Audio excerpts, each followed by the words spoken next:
les forces armées recrutent. Jeunes Congolaises, jeunes Congolais. La République démocratique du Congo a besoin de vous pour sa défense. Venez nombreux répondre à cet appel patriotique pour servir la patrie sous le drapeau. Conditions d'admission: être de nationalité congolaise, être jeune fille ou jeune garçon âgé de 18 à 25 ans, avoir fait au moins 4 ans post-primaire, être en possession de toutes ses facultés mentales, être en bonne santé et apte physiquement, avoir un casier judiciaire vierge. Pour tout renseignement, adressez-vous à la direction d'information, de sélection et d'orientation de l'état-major de la région militaire de votre ressort. Hâtez-vous.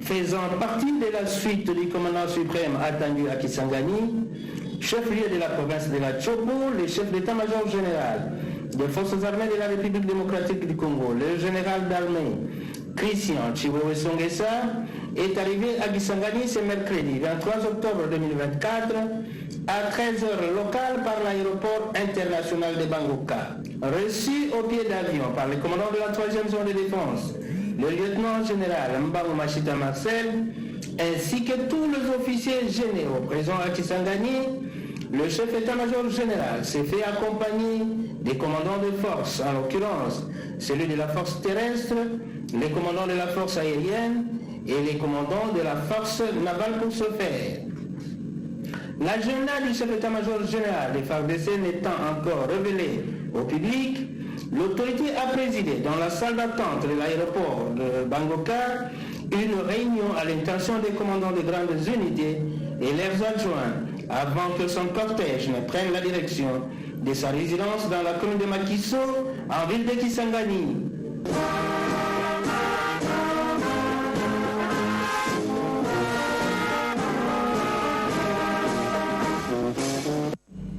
Une forte délégation des attachés de défense des 3 pays respectivement, les États-Unis d'Amérique, la France et la Belgique, conduite par les colonels de l'armée américaine Chad Brenton, était reçue ce mardi 22 octobre 2024 par les commandants de la 3e zone de défense, le lieutenant général Mbangu Machita Marcel, dans son cabinet de travail. Peu après les mots de bienvenue, les attachés militaires ont dévoilé l'objectif de leur mission en République démocratique du Congo et ont exprimé le souhait de connaître les problèmes qui jonchent l'espace de la 3e zone de défense. C'est dans la salle de réunion de cette unité que le commandant leur a présenté un exposé brillant tant sur l'espace géographique de la zone de défense que les problèmes sécuritaires récurrents dans cette partie orientale de la République démocratique du Congo.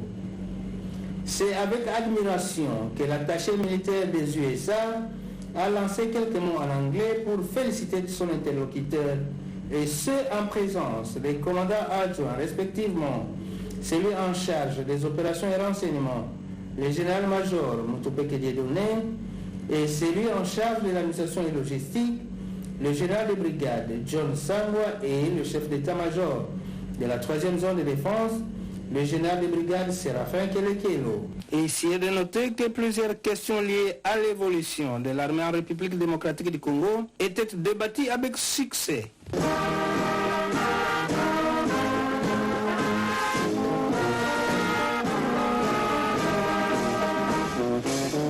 La formation spéciale des cadres sous-officiers des forces armées de la République démocratique du Congo est effective au centre d'entraînement lieutenant général Baouma. Après une semaine de préparations intenses et la distribution de la logistique nécessaire, les enseignements théoriques de tronc commun ont commencé ce lundi 21 octobre 2024 à 8h locales. Les moniteurs de l'éducation physique et du sport étaient le premier à encadrer les stagiaires, suivis des médecins pour se rendre compte de l'aptitude physique des apprenants avant la distribution des kits de formation. À l'ouverture de cette formation, le commandant de la 3e zone de défense, le lieutenant général Mbangou Machita Marcel, coordonnateur de cette session, a rassuré que plusieurs promotions seront formées au centre d'entraînement Baouma, propos réitérés à leur endroit par les sous-chefs état-major en charge des opérations dans les forces armées de la République démocratique du Congo, le général-major Chikontin Tambwe, lors de son passage à Kisangani en visite d'inspection et de commandement. Les stagiaires ont côtoyé leur premier instructeur, le colonel Marco Kalala, superviseur de cette formation, qui a préféré rassembler les apprenants dans la nature, question de leur apprendre l'amour de la patrie. Chef de délégation de l'état-major général en mission à Kisangani et superviseur de la formation des sous-officiers spécialistes au centre d'entraînement Baoma. Sous-chef d'état-major des opérations, le général-major Chiko Chitambwe était venu lancer le démarrage effectif des enseignements. Il a été précédé par le commandant 3e zone défense qui avait lancé le démarrage de la formation en général. Mais comme vous le savez bien, la formation partout dans nos écoles commence par une semaine de préliminaires à la formation, c'est-à-dire le contrôle médical, la distribution des kits scolaires, c'est-à-dire les cahiers, des papiers, des stylos, des lattes, des seaux pour se laver, des assiettes, des couverts, tout ça, ce sont des éléments, des préliminaires qui se font, qui précèdent le démarrage effectif. Après cette semaine, vous allez parcourir dans les stands, ils sont là dans toutes leurs spécificités en train d'apprendre les matières. Vous pouvez approcher votre caméra, vous allez les voir en pleine forêt. Nous avons laissé les salles de cours et les bancs pour approcher les apprenants de notre nature.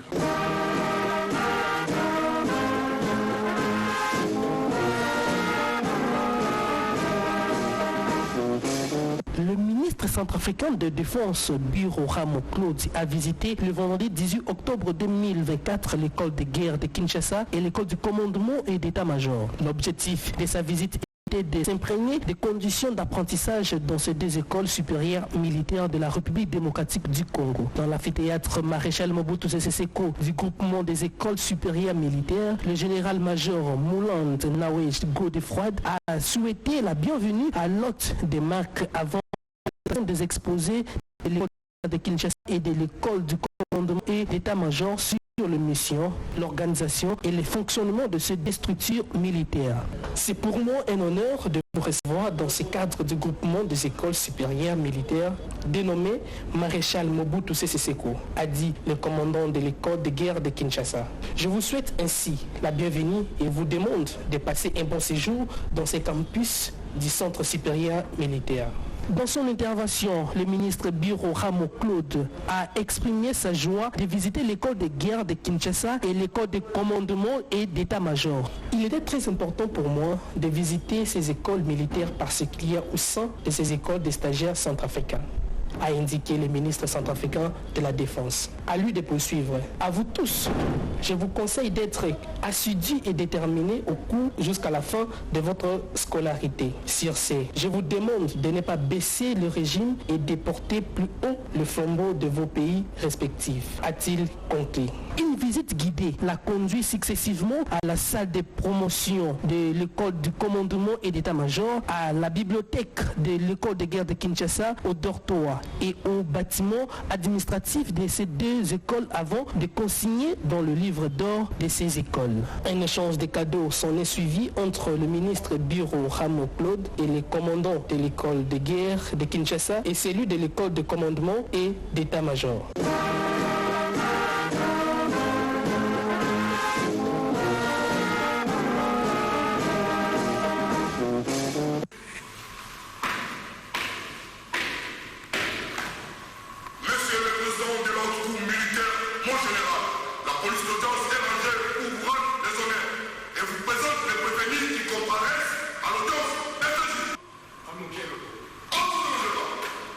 L'auditeur général, ministère public, a dans son réquisitoire présenté le jeudi 17 octobre 2024 devant la haute cour militaire à Kinshasa requis la condamnation du général-major Pezombele Bruno à 60 mois et du colonel Mboma Mbali Boukila Patrick à 5 ans de servitude pénale principale. Les deux prévenus, respectivement anciens commandants de la 34e région militaire et directeurs de finances à cette unité, sont accusés de détournement d'un montant de 20 $, soit 241 millions de francs congolais destinés à la défense de la ville de Goma. Devant les juges, les deux prévenus avaient reconnu avoir perçu ce fonds sans produire les reçus de retrait par les unités opérationnelles. Aussi, les pièces justificatives de l'utilisation d'argent sous le terrain n'ont pas suivi la grille de répartition du chef d'état-major général des forces armées de la République démocratique du Congo. Le ministère public a soutenu avoir été personnellement à Goma et n'a trouvé entre les mains du comptable de la 34e région militaire que $3 600 américains mis à sa disposition pour les frais funéraires. L'audience a été renvoyée au jeudi 24 octobre 2024 pour les plaidoiries des avocats de la défense.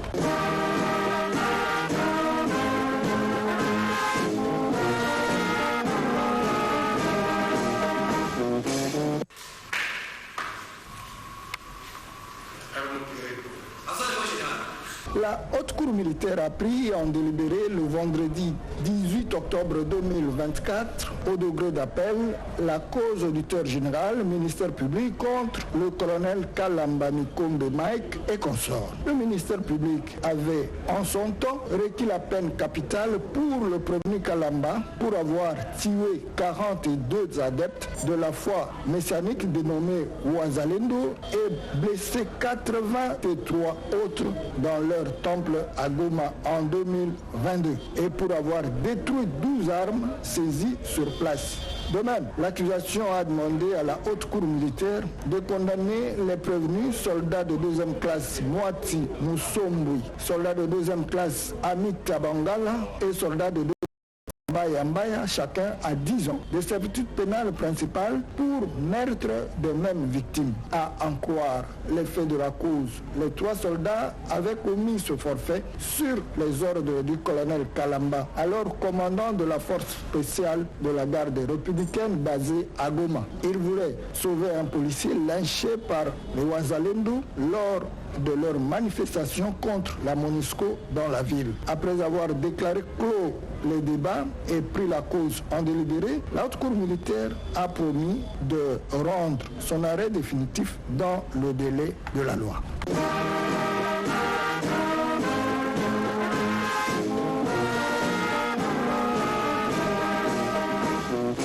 Le stagiaire de la 5e promotion de l'école de guerre de Kinshasa, accompagné de leurs cadres, ont effectué une visite d'études le vendredi 11 octobre 2024 au musée national. À cette occasion, ils ont eu droit à une visite guidée pour comprendre le sens de ces œuvres exposées. Les échanges ont eu lieu avec le responsable. Satisfait de la volonté de savoir des stagiaires, le professeur Henri Bunjoko Banyata, directeur général de cette structure nationale, a remercié les autorités militaires pour le passage de ces stagiaires.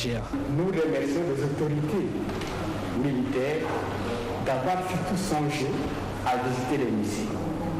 Vous êtes ceux-là qui protègent les peuples. Vous êtes ceux-là qui protègent également la culture. Vous êtes ceux-là pendant la guerre.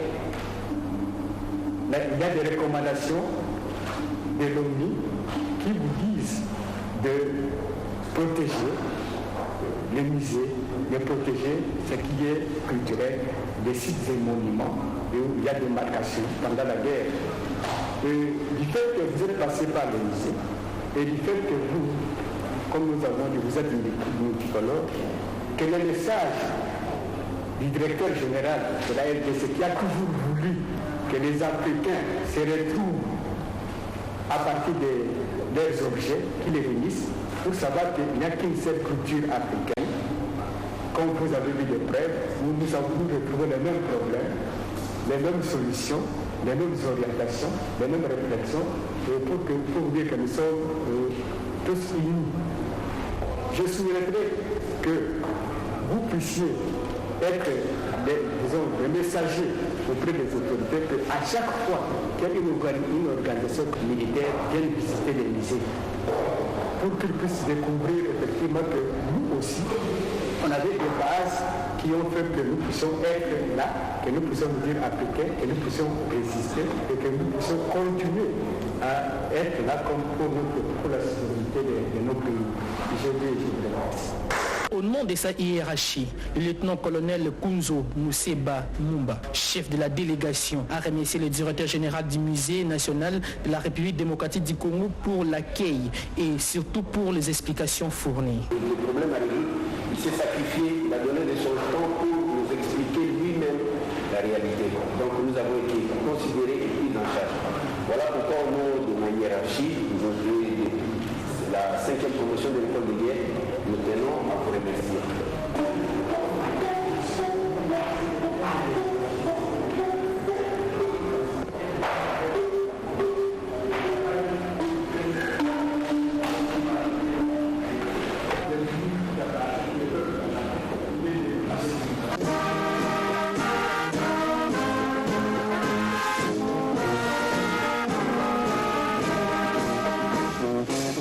Tout le plaisir est pour moi de vous retrouver encore cet après-midi, mesdames et messieurs. Bienvenue à Chronique des Forces Armées, une tranche du magazine éco-militaire des Forces Armées de la République démocratique du Congo.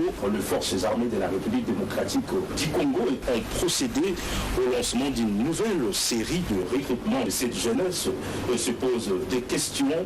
Où dois-je aller? Comment est organisé ce recrutement? Quels sont les critères exigés par les Forces Armées de la République démocratique du Congo? Et toutes ces questions seront développées au cours de cette émission avec le porte-parole de l'armée, le général-major Ekenge Moussa Ifoni Sylvain, à qui je dis bonjour et bienvenue mon général. Merci. Alors mon général, d'entrée des jeux, pourquoi recruter maintenant? D'abord, le recrutement il est légal.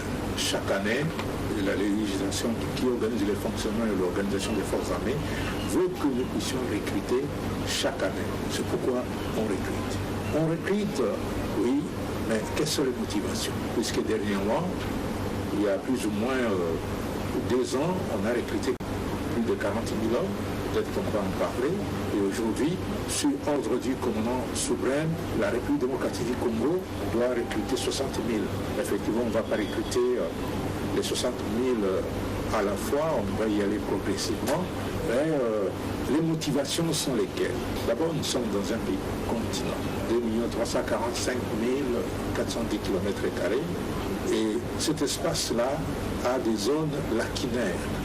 Et ces zones lacunaires ne sont pas couvertes par l'armée. Donc, il faut recruter.